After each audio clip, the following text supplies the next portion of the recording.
తాకట్లో ఉన్న మీ బంగారాన్ని విడిపించి ఆ రోజు ఆన్లైన్ రేటుకి కొంటాం. Sharma gold company. అందరికీ నమస్కారం. నేను గీతాంజలి. శ్యామలా నవరాత్రులు ఈ 2026వ సంవత్సరంలో శ్యామలా నవరాత్రులు ఎప్పుడు రాబోతున్నాయి? ఈ నవరాత్రులు మనందరం జరుపుకోవచ్చా? ఒకవేళ చేసుకునేటట్టయితే ఏ విధంగా జరుపుకోవాలి? విధి విధానాలు ఏమిటి? నియమాలు ఎలా ఉంటాయి? అమ్మవారి ఆరాధన ఏ విధంగా చేయాలి? పెట్టవలసిన నైవేద్యాలు, అలాగే కొంతమందికి నవరాత్రులు కుదరని పక్షంలో ఎన్ని రోజులు పూజ చేసుకోవచ్చు? ఈ వివరాలన్నీ తెలుసుకుందాం. ఇవన్నీ మనకు సందేహాలే కదా. వివరించేందుకు ప్రస్తుతం మనతో పాటు ఉన్నారు ప్రముఖ జ్యోతిష్యులు, సంకల్ప మందిర్ నిర్వాహకులు బ్రహ్మశ్రీ నందిబట్ల శ్రీహరి శర్మ గురువు గారు. వారితో మాట్లాడదాం. గురుగారు నమస్కారం అండి. వాగర్థావివ సంపృక్తౌ వాగర్థ ప్రతిపత్తయే జగతః పితరౌ వందే పార్వతీ పరమేశ్వరౌ. ఆదిత్యాయ చ సోమాయ మంగళాయ బుధాయ చ గురుశుక్రశనిభ్యశ్చ రాహవే కేతవే నమః. శృంగేరి జగద్గురు పీఠాధిపతులకి, కంచి పీఠాధిపతులకి నమస్కారములు తెలియజేసుకుంటూ కార్యక్రమాన్ని ప్రారంభిద్దాం. గురుగారు, శ్యామలా నవరాత్రులు మొట్టమొదటి ప్రశ్న, అందరూ జరుపుకోవచ్చా? శ్యామలా నవరాత్రులు అనేటువంటివి గుప్త నవరాత్రుల్లో భాగంగా వచ్చేటువంటిదమ్మా. అంటే మనకు మొత్తము సంవత్సరం మొత్తంలో మనకు 2 రకాల పద్ధతులలో నవరాత్రులు ఉంటాయి. మొత్తం 4 నవరాత్రులు. ప్రత్యక్ష నవరాత్రులు, గుప్త నవరాత్రులు అని. వసంత నవరాత్రులు, అలాగే శ్రీరామనవమి వరకు చేసుకునేటువంటివి, అలాగే దుర్గా నవమి, దసరా వరకు చేసుకునేటువంటిది దుర్గా నవరాత్రులు. ఆషాఢ మాసంలో మరియు మాఘమాసంలో చేసుకునేటువంటి నవరాత్రులు పాడ్యం నుంచి మొదలుకొని ఇవి గుప్త నవరాత్రులు. అయితే సాధారణంగా ఆషాఢ మాసంలో వారాహి, ఈ సంబంధించినటువంటి మాఘమాసంలో ఈ యొక్క మాతంగి నవరాత్రులు అనేటువంటివి మనకు రాజమాతంగి, రాజశ్యామల నవరాత్రులు అంటారు. ఇవి వాడుకలోకి వచ్చేసేసి. అయితే ప్రత్యక్ష నవరాత్రుల్లో ఆయా దేవతని ఉపాసన చేస్తే, ఈ గుప్త నవరాత్రుల్లో దశమహావిద్యలని ఉపాసన చేసుకునే అవకాశం. కాబట్టి అందరూ చేయొచ్చా అని అంటే అందరూ చేసుకోవచ్చు అన్న. కొంతమంది కొన్ని చోట్ల ఈ గుప్త నవరాత్రుల్ని కేవలం ఉపాసనా పరులు చేసుకోవాలి అలా అని చెప్పి భయపెడుతుంటారు. చేస్తే అరిష్టం వస్తుంది అని అంటారు. అయితే ఉపాసనా మార్గం ఎంచుకోకుండా అమ్మ ఎవరికైనా అమ్మ. ఈ యొక్క సంబంధించినటువంటి దేవత శ్యామాదేవత అనేటువంటిది సాత్వికమైన దేవతగా కూడా మనం ఉపాసన చేయొచ్చు. పెద్దగా నియమాలు అనేటివి పాటించకుండా మనం నియంగా చక్కగా మనం షోడశోపచారము లేదా పంచోపచార విధానంగా మన యొక్క శక్తి కొలది చేసుకోవచ్చు. ఈ యొక్క అమ్మవారి యొక్క విశిష్టత చాలా గొప్పదమ్మ. కారణం ఏంటంటే విశ్వామిత్రుల వారు అలాగే వశిష్ఠుల వారు ఇద్దరు కూడా శక్తి సాధన కోసం దశమహావిద్యల్ని ఉపాసన చేశారు. కానీ వశిష్ఠ మహర్షి అనుకున్నంత శక్తిని సంపాదించుకోలేకపోయారు. ఎక్కడో లోపం జరుగుతుంది అని చెప్పి ఆలోచించిన విశ్వామిత్రుడు ఈ గుప్త నవరాత్రులలో ఈ దశమహావిద్యని బాగా ఉపాసన చేసినటువంటి ఫలితం వల్ల సృష్టికి ప్రతిసృష్టి చేసేటువంటి శక్తి విశ్వామిత్రుల వారికి కలిగి విశ్వామిత్రులు విజయకేతనం ఎగరేశారు. అలాగే శ్రీరాముడు రావణాసుడు యుద్ధం తెలుసు. రావణాసుడు కొడుకైనటువంటి మేఘనాథుడు ఇంద్రజిత్తు అని అంటారు. శుక్రాచార్యుడు ఈ మేఘనాథుడికి నీవు అమితమైన బలశక్తి సంపన్నుడు కావాలంటే మామూలు రోజుల్లో కాకుండా నీ కులదేవత అయినటువంటి నికుంభల అంటే మళ్ళీ ప్రత్యంగిరానే ఈ దశమహావిద్యలని ఈ గుప్త నవరాత్రుల్లో నీవు ఆరాధన చెయ్యి, నీకు అమేయమైన శక్తి కలుగుతుంది. ఆ అమేయమైనటువంటి శక్తి చేతనే రాముడిని లక్ష్మణుడిని నాగాస్త్రము చేత బంధించి చాదాపుగా మరణమంచుకు దాకా తీసుకెళ్ళగలిగాడు. కానీ రాముడు ఏమన్నా తక్కువవాడా? రాముడు కూడా ఈ గుప్త నవరాత్రుల్లో అమ్మవారిని ఉపాసన చేసి రావణాసురుడి మీద యుద్ధం గెలిచే శక్తిని సంపాదించుకోగలిగాడు. ఇది మనకు సంబంధించినటువంటిది. కాబట్టి ఈ గుప్త నవరాత్రులు అందరూ కూడా ఉపాసనాపరులు విశేషంగా, అందరూ సాధారణంగా చేసుకోవచ్చు. అయితే దీనికి ఒక నియమం ఉందమ్మా. ఈ గుప్త నవరాత్రులు చేసేటువంటి పూజా విధానంలో మీ యొక్క సంకల్పం ఏదైతే ఉంటుందో, వీక్షించేటువంటి చేసుకునే ప్రేక్షకుల సంకల్పం ఎక్కడా కూడా బయట చెప్పకూడదు. ఈ పూజ నేను చేస్తున్నాను అనేటువంటి విషయం కూడా తెలియజేయకూడదు. గుప్తముగా చేసుకోవాలి. ఒకప్పుడు చిత్రపటాలు పెట్టుకునే ఆచారం లేదు. కేవలం కలశం మాత్రమే ఎవరికి వారు అందరికీ తెలిసే విధంగా ప్రత్యక్షంగా చేసుకునే వసంత నవరాత్రులు, దుర్గా నవరాత్రులు అయితే ఎవరికి వారు ఎవరికి చెప్పుకోకుండా వారి ఇంట్లో వారే లేదా ఏదైనా ఒక క్షేత్రానికి వెళ్ళో ఏదైనా ఒక అరణ్యానికి వెళ్ళో ఒక చెట్టు కిందనో కూర్చొని గుప్తముగా చేసుకొని శక్తిని పొందే నవరాత్రులు. ఇది అమేయమైనటువంటి శక్తిని ఇస్తాయమ్మా. అందులో ఏమాత్రం సందేహం లేదు. అందరూ చేసుకోవచ్చు. ఈ గుప్త నవరాత్రుల్లో కూడా చూసుకుని ఇంకొక లింక్ ఉందమ్మా. ఈ గుప్త నవరాత్రులకి 5 మాసములు లింక్ ఉంటుంది. మాఘం, పాల్గొనం, చైత్రం, వైశాఖం, జ్యేష్టం, మళ్ళీ వెంబడి ఇంకొక మాసం అవునండి. నవరాత్రి. మళ్ళీ అప్పుడు వారాహి నవరాత్రులు వస్తాయి. ఇది ఇలా అన్నమాట లింక్. మరి విధానం తెలియచేస్తారా? ఎలా అసలు ఇంట్లో ఏ విధంగా జరుపుకోవాలి? ప్రారంభం నుంచి ఇప్పుడు పాడ్యమి ప్రారంభం, మనకి చల్లంగా అమావాస్య అయిపోవడమే ప్రారంభం కాబట్టి మరి ఆ రోజునే శుభ్రపరచుకొని ప్రారంభించుకోవాలా? ఎలా చేయాలి ఏంటి చెప్పండి. ఈ సంబంధించినటువంటి పూజా విధానము, పూజా మందిరమును శుభ్రపరచుకునేటువంటి విధానము అవకాశం ఉంటే శనివారం నాడు చేసుకోవచ్చునమ్మా. లేదు వారం మనకు శనివారం సెంటిమెంటు అనుకుంటే సోమవారం ఉదయంనైనా కానీ, ఎందుకంటే అమావాస్య ఉన్నది కాబట్టి ఆదివారం చేసుకోకూడదు. దీనికి ప్రధానంగా ముందుగా అమావాస్య రోజున సంకల్పం అంటే చక్కగా అమ్మవారి దేవాలయంలో అమావాస్య రోజున వెళ్ళి చక్కగా ఆవ నూనెతో లేదా నువ్వుల నూనెతో దీపారాధన చేసి అమ్మవారికి సంకల్పం చేసుకుని రాలి. అమ్మ, నీ అనుగ్రహం వల్ల నాకు జ్ఞానం కలిగి నా సంకల్పం నెరవేరాలని నేను ఈ సంబంధించినటువంటి అమ్మవారి నవరాత్రులు చేసుకోదలుచున్నాను. నాకు అనుగ్రహం ఇవ్వమ్మా, అనుజ్ఞ ఇవ్వు, అనుగ్రహించు, నాకు ఆ శక్తిని ప్రసాదించని అమ్మవారికి నమస్కారం చేసి వీలైతే కుంకుమార్చన లేదా అమ్మవారికి ఒక ఎర్రటి పుష్పమాల వేసేసి అమ్మవారికి పెట్టి ఇంటికి వచ్చేసి సోమవారం నాడున ఇల్లంతా కూడా శుభ్రపరచుకోవాలి. అయితే ఆ సోమవారం రోజున మొత్తం ఉన్న ఇంటికి ఉన్నటువంటి బూజు ఇల్లు అంతా కూడా శుభ్రంగా కడిగి పూజా మందిరం కడిగి పూజా వస్తువులు కూడా కడుక్కొని తదనంతరం ఒక చక్కటి శుభ్రమైనటువంటి నీటిలో పచ్చకర్పూరం, యాలకులు, అలాగే ఈ సంబంధించినటువంటి జాజికాయ, జాపత్రి, కుంకుమ పువ్వు, గోపంచకం, పసుపు, ఇవన్నీ గంగాజలము ఇవన్నీ వేసి ఇల్లంతా కూడా శుభ్రంగా తుడిచి పూజా మందిరం తుడిచి తదనంతరం ధూపం అంతా ఇంట్లోకి వేసేసేయాలి. గుగ్గిలము ధూపం వేస్తే ఇంట్లో మీరు ఆ రోజు నుంచి మీరు చూస్తే ఒక రకమైన పాజిటివ్ ఎనర్జీ చాలా బాగుంటుందమ్మా. ఇంట్లో ఉన్న నెగిటివ్ ఎనర్జీ అంతా పోతుంది. ఎందుకంటే మనం మన మనస్సుని సిద్ధం చేసుకోవడానికి ఇది చెయ్యాలి.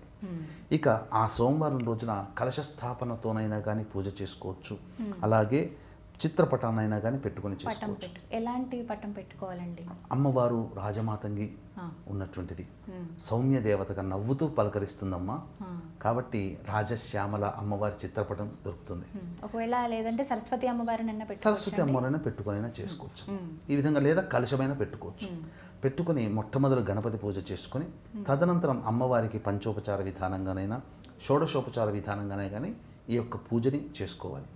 అయితే ప్రధానంగా అమ్మవారికి ఆరాధన చేసేటువంటి దీపారాధనకి ఈ 9 రోజుల పాటు వాడవలసినటువంటి వస్తువు ఏదంటే విప్ప నూనె, ఇప్ప నూనె అని అంటారు. కొన్ని ప్రాంతాల్లో వి అంటారు, కొన్ని ప్రాంతాల్లో ఈ అంటారు. ఏదైనా ఇప్ప నూనె చాలా విశేషం. ఇప్ప పుష్పములతో కూడా అమ్మవారిని అర్చించవచ్చు. ఇప్ప పుష్పములు నైవేద్యంగా పెట్టవచ్చు అమ్మవారికి. ఇది చాలా విశేషం. ఇక ప్రధానంగా ఈ రోజు నుంచి మొదలుకొని అమ్మవారిని షోడశోపచార పంచోపచార విధానంగా పూజ చేసుకోవడం. సాధారణంగా ఉదయం పూట జాబ్కి వెళ్ళేటువంటి వాళ్ళు చాలా కష్టం ఉంటుంది. కాబట్టి ఇటువంటి వాళ్ళు ఏంటంటే సాయంకాలం ఎలాగో జాబ్ నుంచి ఇంటికి వస్తారు. సాధారణంగా గుప్త నవరాత్రులు అనేటువంటివి రాత్రిపూట చేస్తే చాలా శక్తివంతమైనటువంటి ఫలితం ఇస్తుంది. ఈ శక్తివంతమైనటువంటి ఫలితము రావాలి అనుకున్న వాళ్ళు సాయంకాలం ఆఫీస్ నుంచి ఇంటికి రాగానే చక్కగా కాలకృత్యాదులు తీర్చుకొని అమ్మవారికి దీపారాధన, ఇప్ప నూనెతో దీపారాధన చేసి పంచోపచారం లేదా షోడశోపచార విధానంగా చేయడం. సాయంత్రం కనుక చేసేటట్లయితే విధిగా ఉదయం పూట నిర్మాల్యాలు తీసివేసి ఏదైనా ఒక 2-3 పుష్పములు అమ్మవారి చిత్రపటానికి పెట్టి ఇప్ప నూనెతో దీపారాధన చేసి ఏదైనా ఒక పండు నైవేద్యంగా పెడితే చాలు. పూజ చేయనవసరం లేదు. అగరబత్తి వెలిగించి సాయంకాలం పూజ చేసుకోవాలి. ఒకవేళ ఉదయం పూట పూజ చేసుకునే వాళ్ళు ఉంటే సాయంకాలము మళ్ళీ 2-3 పుష్పాలు పెట్టి అగరబత్తి దీపం పెట్టి ఇప్ప నూనెతో ఏదైనా నైవేద్యంగా పెట్టవచ్చు. ఇలా చేయాలి. కాకపోతే ఈ గుప్త నవరాత్రులు అన్నప్పుడు, శ్యామ నవరాత్రులు అన్నప్పుడు అమ్మవారిని ఈ 9 రూపాలలో కొలుచుకునే ఆచారం ఉంటుంది. కానీ దశమహావిద్యలని కూడా పూజించే ఆచారము ఈ గుప్త నవరాత్రుల్లో ఉంది. కాబట్టి వీక్షించేట మన ప్రేక్షకులకి ఈ కార్యక్రమం ఇంకా ఆశాంతం వీక్షించండి. ఎందుకనంటే దశమహావిద్యల్ని ఏ రోజు ఏ అమ్మవారిని పూజించాలి, లేదు శ్యామానే పూజిస్తే కనుక ఈ శ్యామాలో ఎటువంటి అమ్మవార్లు ఉన్నారు నవరాత్రులకి సంబంధించి, ఆ అమ్మవార్లని ఏ విధంగా పూజించాలి, ఎప్పుడు నైవేద్యంగా పెట్టాలి అనేటువంటి విషయాల గురించి తెలియజేసుకుందామమ్మా. అయితే అలాగే వీక్షించేటువంటి ప్రేక్షకులకు కూడా ఈ లోకంలో దేవతానుగ్రహం కంటే మరణించిన మన తల్లిదండ్రుల తాత ముత్తాతల పితృదేవతల అనుగ్రహం కావాలి. కాబట్టి ఇట్టి పితృదేవతల యొక్క అనుగ్రహం అందరికీ లభించాలనేటువంటి ఒక సదుద్దేశంతో మీరందరూ కూడా జనవరి 15 సంక్రాంతి రోజున పిండ ప్రదానము తర్పణాది కార్యక్రమాలు చేసుకోవాలి. వీలుండి చేసుకోలేని వాళ్ళు, అవకాశం లేకపోయినా ఎలాగో చేసుకోలేరు కాబట్టి మీ తరపున మన పీఠమాధ్వర్యంలో బ్రాహ్మణులని కర్తగా పెట్టి మహామహిమాన్విత కాశీ క్షేత్రంలో గంగా నదీ తీరాన సంక్రాంతి జనవరి 15, అలాగే పుష్య అమావాస్య జనవరి 18వ తేదీన పిండ ప్రదానము తర్పణాది కార్యక్రమాలు చేయించడం జరుగుతుంది.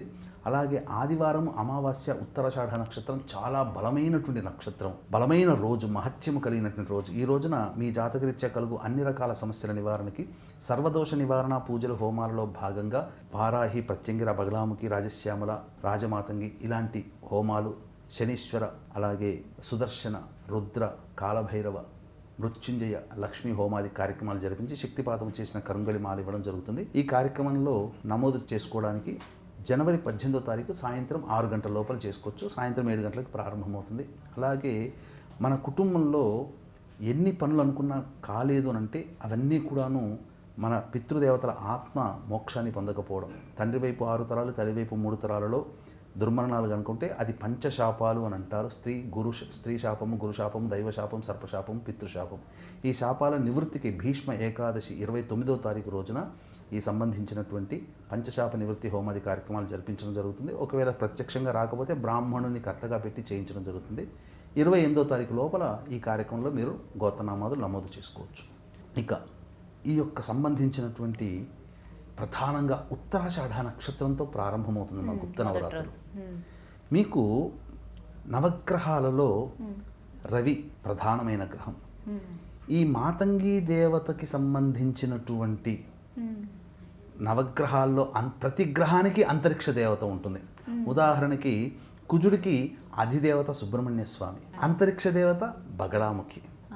ఇలా గురువుకి అధిదేవత ఈశ్వరుడు, అంతరిక్ష దేవత తారాదేవి. ఇలా ఒక్కొక్క గ్రహానికి ఒక దేవత, మళ్ళీ దశమహావిద్యల్లో అంతరిక్ష దేవతలు ఉంటారు. అలాగే ఈ రవిగ్రహానికి రుద్రుడు అధిపతి అయితే ఆ యొక్క రవిగ్రహానికి అంతరిక్ష దేవత ఈ యొక్క శ్యామ. పైగా సూర్యుడికి సంబంధించినటువంటి నక్షత్రంతో వచ్చింది కాబట్టి మహా విశేషమైనటువంటి పండుగలు ఈ గుప్త నవరాత్రులు.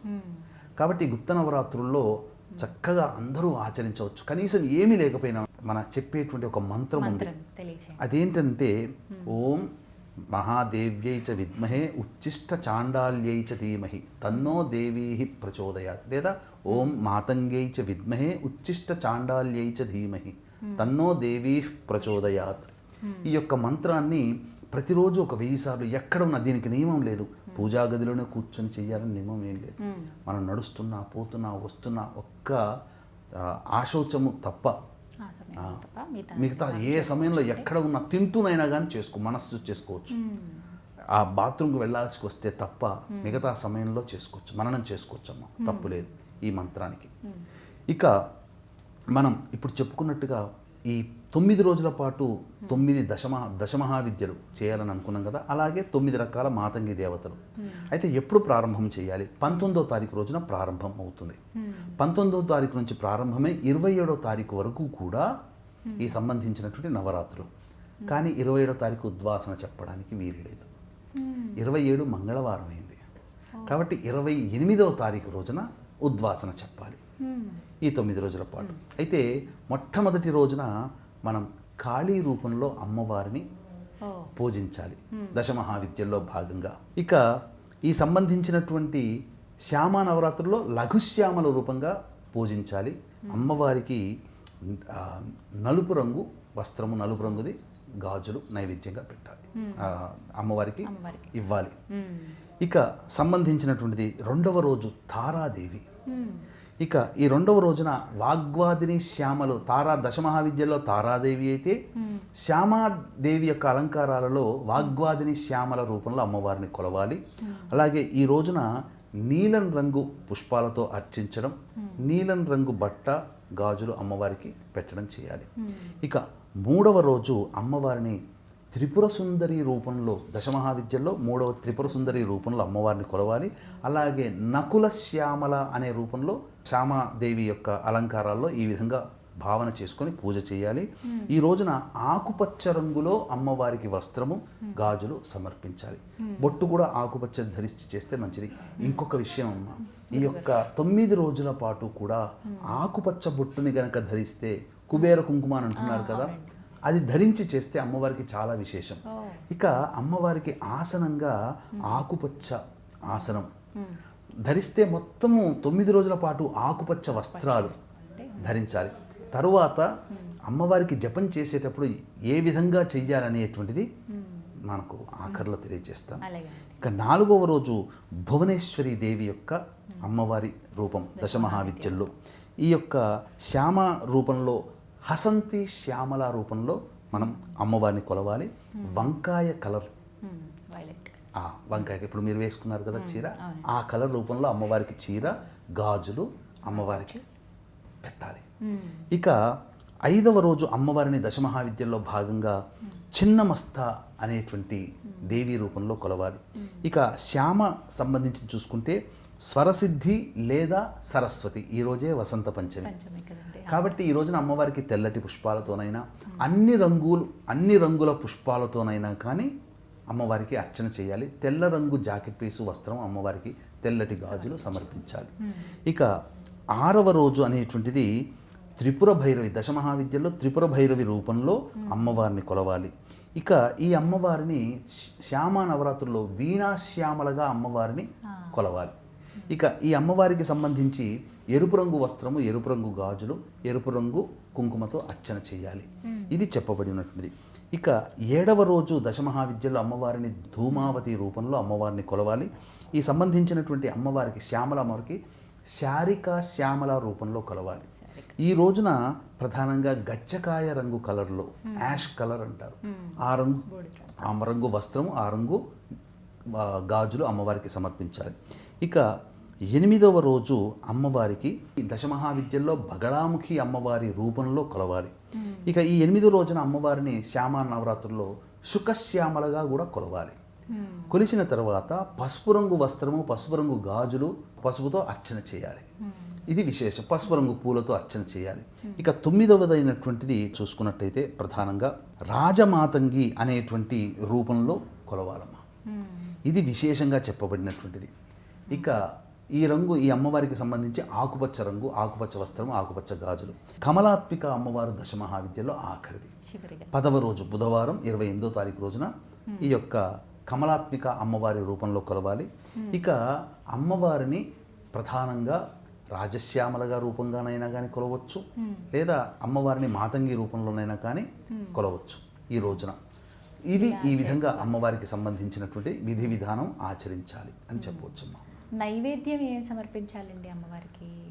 ప్రధానంగా అమ్మవారికి ఇప్పపూలు అంటే చాలా విశిష్టం. ఇప్పపూలు నైవేద్యంగా పెట్టవచ్చు, బెల్లం పాయసం నైవేద్యంగా పెట్టవచ్చు, అల్లం గారెలు, మినపగారెలు నైవేద్యంగా పెట్టవచ్చు, అరటి పళ్ళు నైవేద్యంగా పెట్టవచ్చు, ఆవు పాలు నైవేద్యంగా పెట్టవచ్చు, అలాగే పులిహోర కూడా నైవేద్యంగా పెట్టవచ్చు అమ్మా, అందులో సందేహం లేదు. ఇక మీకు ఆఖరిలో చెప్తానన్నాను కదా మంత్రము, ఓం మాతంగ్యై చ విద్మహే ఉచ్ఛిష్ట చాండాల్యై చ ధీమహి తన్నో దేవీ ప్రచోదయాత్. మాతంగ్యై చ విద్మహే ఉచ్ఛిష్ట చాండాల్యై చ ధీమహి తన్నో దేవీ ప్రచోదయాత్. ఈ అమ్మవారి మంత్ర జపం చేసేటప్పుడు వీలుంటే అన్ని రంగుల వస్త్రాలు ధరించవచ్చు, లేదా ఒకే ఆకుపచ్చ రంగమ్మ, ఆకుపచ్చ రంగు మొత్తం ధరించి, ఆకుపచ్చ గాజులు ధరించి, ఆకుపచ్చ బొట్టు ధరించి అమ్మవారికి తూర్పు వైపున కానీ ఉత్తరం వైపున కూర్చొని ఈ మంత్ర జపం చేయాలి. ఈ మంత్ర జపం చేసేటప్పుడు నోట్లో తాంబూలం వేసుకొని జపం చేయాలమ్మా. చక్కగా విశేషం. అమ్మవారికి ఉచ్ఛిష్ట చాండాలి అంటే, ఉచ్ఛిష్టము అంటే ఎంగిలి అని అర్థం. కాబట్టి తాంబూలాన్ని నములుతూ, అట్లా అని చెప్పేసి ఏ జర్దాపానో ఇవి కాదమ్మా, మామూలుగా తాంబూల సేవనం చేసుకొని అమ్మవారికి ఒకటి నైవేద్యంగా పెట్టడం. ముత్తైదులకు ఎవరైనా కానీ, అంటే ప్రతిరోజు 9 రోజులు పూజ చేస్తారు కదా, ప్రతిరోజు ఒక ముత్తైదుకి పిలిపించి ఆమెను అమ్మవారిగా స్వరూపంగా భావించి ఆ అమ్మవారికి ఏదైనా వస్త్రములు, ఈ చెప్పబడినటువంటి వస్త్రములు ఒక్కొక్క రోజు ఒక్కొక్క రంగు చెప్పాం కదమ్మా, ఆ వస్త్రంలో ఆ అమ్మవారిగా భావించి ముత్తైదుకి ఇచ్చి, ఆ ముత్తైదు కూడా ఒక తాంబూలం, మొత్తం 3 తాంబూలాలు తీసుకోవాలి. ఆ 3వ తాంబూలంతో తాను పూజ చేసి అవన్నీ అయిన తర్వాత జపం చేసుకుంటుంది కదా, ఆ తాంబూలాన్ని వేసుకొని జపం చేయాలి. నైవేద్యంగా పెట్టింది తాను సొంతంగా భుజించవచ్చు. ఇలా ఈ విధంగా తాంబూల సేవనం చేస్తూ చేయాలి. ఆసనం కూడా ఆకుపచ్చ రంగుదైతే మరీ విశేషం అమ్మా. ఇది చెప్పబడి ఉంది. విధంగా మరి మంగళవారం రోజు 9వ రోజు అవుతుంది కదండి, మరి ఆ రోజు కలపకుండా 10వ రోజు కలిపేయచ్చా? ఇప్పుడు 10వ రోజు కలపాలమ్మా. ఫోటో పెట్టుకున్నా లేదంటే కలశం పెట్టుకున్నా అమ్మవారికి ఉద్వాసన చెప్పొచ్చు. వాటన్నిటిని తీసి ఇంకా పక్కన పెట్టేసుకోవాలి, చేయవచ్చు అమ్మా. ఇంకా చెయ్యకూడనివి ఏమైనా ఉన్నాయా? ఇంకా నియమం అంటే ఈ మాతంగి నవరాత్రులు, శ్యామ నవరాత్రులు మాఘమాసంలో ప్రారంభమవుతాయి. కాబట్టి ఈ 9 రోజుల పాటు నేలపై శయనించడం, దాంపత్య జీవితానికి దూరంగా ఉండి బ్రహ్మచర్య వ్రతం ఆచరించడం, మద్యపానము మాంసాహారము నిషిద్ధము. ఇక భోజనం చేస్తే కనుక రాత్రిపూట భోజనం చేయవచ్చు, లేదా పూజ చేసుకొని మధ్యాహ్నమైన ఇంట్లో ప్రశాంతంగా ఉన్నవాళ్ళు ఇంట్లో పొద్దున పూట పూజ చేసుకొని మధ్యాహ్నం భోజనం చేయవచ్చు. భోజనం చేసేటప్పుడు ఒక నియమం ఉందమ్మా. ఈ భోజనం అంతా అయిన తర్వాత ఆఖరిన మజ్జిగ అన్నం పెట్టుకుంటాం కదా, ఆ ఆఖరి ముద్దని అమ్మవారికి నైవేద్యంగా పెట్టాలి. ఒక పక్కన ఆఖరి ముద్ద ఉచ్చిష్టం కాబట్టి, ఎంగిలి కాబట్టి అది నైవేద్యంగా పెట్టాలి. అలాగే 9 రోజులు కుదరని వాళ్ళు ఉంటారండి, మాకు ఇబ్బంది అండి చేయలేకపోతున్నాము, మరి చివరి 3 రోజుల లేకపోతే ఎలా చేయాలి ఒకవేళ చేస్తే కనుక? మొదటి 3 రోజులు చేసుకున్నా విశేషమే, చివరి 3 రోజులు చేసుకున్న విశేషమే, 7 రోజులు చేసుకున్న విశేషమే, 5 రోజులు చేసుకున్న విశేషమే. కాకపోతే ఆఖరిది అయినటువంటి దశమి రోజునైనా కానీ అన్ని రూపాలుగానే చేసుకోవచ్చు, కాకపోతే చేసుకోవచ్చు అమ్మా. 9 రోజులు చేసుకుంటే చాలా మంచిది. అమ్మవారికి ఈ యొక్క పూజ చేయడం వల్లనమ్మా, అంటే పూర్వము దీనికి ఒక కథ ఉంది. ఒక స్త్రీ శృంగి అనేటువంటి మహర్షి దగ్గరికి వచ్చి తన గోడునంతా వెళ్ళబోసుకుంది. నా భర్త పరాయి స్త్రీలోలుడైపోయాడు, జూదం ఆడుతుంటాడు, అన్ని రకాల వ్యసనాలు ఉన్నాయి, దాన ధర్మాది కార్యక్రమాలు చేయడు, బ్రాహ్మణులని ఓర్చడు, సాధువులని ఇష్టం వచ్చినట్టు తులనాడుతాడు, కొడతాడు. కానీ పతియే ప్రత్యక్ష దైవం, నా భర్తని విడిచి నేను ఉండలేను, నా భర్త నాకు కావాలి, కానీ నా భర్తలో మార్పు రావాలి, ఏం చెయ్యాలి అని అంటే అప్పుడు ఆ శృంగి ఆమె సంబంధించినటువంటి వృత్తాంతం అంతా విన్న తర్వాత ఆమెకు ఈ యొక్క గుప్త నవరాత్రులు అనేటువంటిది ఉపదేశం చేయడం, ఈ యొక్క గుప్త నవరాత్రులు చక్కగా ఆచరించినటువంటి కారణం చేత భర్త అన్ని రకాల వ్యసనం నుంచి బయటపడ్డాడు. ఈ యొక్క శ్యామా నవరాత్రులు లేదా గుప్త నవరాత్రులని ఆచరించడం వల్ల జరిగేటువంటిది ఏంటంటే గొప్పగా వర్చస్సు పెరుగుతుంది. ముఖ్యంగా కళల్లో, ముఖ్యంగా ఎవరైతే ఫైన్ ఆర్ట్స్లో ఉంటారో, లలితము, సంగీతము, డాన్స్, మ్యూజిక్, అలాగే అనేక రకాల బొమ్మలు గీయడాలు, ఇలా ఫైన్ ఆర్ట్స్ ఉంటాయి కదమ్మా, అటువంటి వాళ్ళందరూ నటనారంగం, ముఖ్యంగా సీరియల్స్లో, అలాగే సోషల్ మీడియాలో పనిచేసేవాళ్ళు, సీరియల్స్లో పనిచేసేవాళ్ళు, నటులు, నటీమణులు, వీళ్ళందరికీ కూడా మంచి మంచి అవకాశాలు రావాలంటే గుప్త నవరాత్రులు చేయాలి. అన్నిటి కూడా అంటే సంగీత కళలకి అధిపతి ఈ అమ్మవారు. ఇటువంటి వాళ్ళు ఉద్యోగం అభివృద్ధి కావాలనుకునే వాళ్ళు, ఉద్యోగం కావాలనుకునే వాళ్ళు, పదవిని కావాలనుకునేటువంటి వాళ్ళు, ధనాన్ని కావాలనుకునేటువంటి వాళ్ళు, ముఖ్యంగా ఈ శ్యామ నవరాత్రులు చేయడం వల్ల మన శరీరంలో ఉన్నటువంటి వాత, పిత్త, కఫ త్రిదోషాలు తొలగిపోతాయి. కాబట్టి అందరూ చేయవచ్చు. విశేషంగా ఇప్పుడు చెప్పినటువంటి వృత్తుల్లో ఉన్నవాళ్ళు విశేషంగా చేయవచ్చు. ప్రధానంగా ఈ అమ్మవారి యొక్క అనుగ్రహం గనక పొందితే సభావశీకరణ. అసలు మీరు చూశారనంటే ఒక వ్యక్తి మాట్లాడుతూ ఉంటుంటే ఇంకా వినాలని అనిపిస్తుంటుంది కొంతమంది. అలా కారణం ఏంటంటే వాళ్ళందరూ కూడా ఆ అమ్మవారిని సిద్ధించుకున్నారు. చెప్తున్నా కొద్దీ ఆశువుగా టకటక మాటల్లో ఎక్కడ కూడా ఆగకుండా వస్తున్నాయంటే ఆ అమ్మవారి యొక్క అనుగ్రహం పొందిన వాళ్ళు. అట్లానే లేదమ్మా, లలిత అమ్మవారి అనుగ్రహం. ఎక్కడైనా ప్రసంగాలు చాలా చక్కగా చేస్తుంటారు చూడండి, వాళ్ళందరికీ యొక్క శ్యామ అమ్మవారి యొక్క అనుగ్రహం ఉంటేనే అలా వాక్కు ప్రవాహంలా ఉంటుంది. మనకు శ్రీ శ్రీ శ్రీ సిద్ధేశ్వరానంద భారతీ స్వామి వారు దశమహావిద్యను ఉపాసన పట్టిన వారు, దాదాపు 90 ఏళ్ల పై చదువుకున్నారు ఆయన.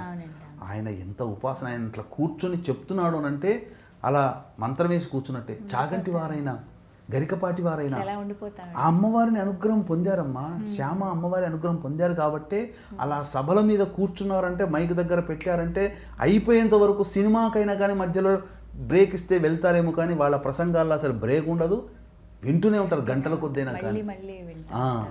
ఇలాంటివన్నీ కూడా శ్యామా నవరాత్రులు ఆరాధన చేయడం వల్ల కలుగుతాయి. కాబట్టి అందరూ చేసుకోవచ్చునమ్మా. గురుగారు శుక్రమౌఢ్యమి కదా, ఇప్పుడు అంటే నేను ఇంతకు ముందు ఎప్పుడు చేసుకోలేదండి శ్యామల నవరాత్రులు, కానీ ఎందుకో కోరిక కలిగింది ఆ అమ్మ ఆశ్రయం పొందాలని, అమ్మ పూజ చేసుకోవాలని అనుకునేవాళ్ళు. మరి ఇప్పుడు చేయొచ్చా అండి పూజ? అయితే సాధారణంగా పూజ చేసుకోవచ్చునమ్మా. ఉపదేశం తీసుకొని సంకల్పం గట్టిగా చేసుకొని ఇక నుంచి నా జీవితాంతం నేను ఈ యొక్క కార్యక్రమాన్ని కనీసము ఒక 12 సంవత్సరాలు నేను చేస్తాను, లేదా 3 సంవత్సరాలు చేస్తాను అని సంకల్పం చేసుకొని చేసుకోకూడదు. సాధారణంగా చేసుకొని ఆనవాయితీగా సంవత్సరాల నుంచి చేసుకున్నటువంటి వాళ్ళు ఉంటారు కదా, వాళ్ళు చేసుకోవచ్చమ్మా. ఇప్పుడు జపం చేయాలనుకున్న వాళ్ళు చేసుకోవచ్చమ్మా. చక్కగా అమ్మవారిని ఇక్కడ పటం పెట్టమని, కలశం పెట్టమని ఇవి తర్వాత వచ్చాయి. గుప్త నవరాత్రులు అంటే మనం మనస్సులో మనం చేసుకునేటువంటిది. ఇక నిరంతరం ఈ యొక్క అమ్మవారి చెప్పినటువంటి ఇంతకుముందు చెప్పానుగా మంత్రం, అది నిరంతరంగా చేసుకోవచ్చమ్మా. ఒక్క బాత్రూమ్ పోయడం, స్నానం పోవడానికి తప్ప ఇక ఎలా ఉన్నా చేసుకోవచ్చు. సర్వకాల సర్వావస్థల యందు ఈ నామాన్ని జపం చేసుకుంటూ ఉంటుంటే చాలమ్మా. ఈ 9 రోజులు చాలా ప్రధానం. ఈ నవరాత్రుల్లోనే అమేయమైన శక్తిని విశ్వామిత్రుడు, వశిష్ఠుల వారు, రావణాసురుడు, శ్రీరాముడు, మేఘనాథుడు అంటే రావణాసురుడు కొడుకు ఇంద్రజిత్తు, వీళ్ళందరూ పొందారు. ఈ విధమైనటువంటి యోగమేనమ్మా. చక్కగా వివరించారండి. అమ్మ అనుగ్రహం పొందాలి అందరూ కూడా. ధన్యవాదాలు గురుగారు. సర్వం శ్రీ ఉమామహేశ్వర పరబ్రహ్మార్పణమస్తు.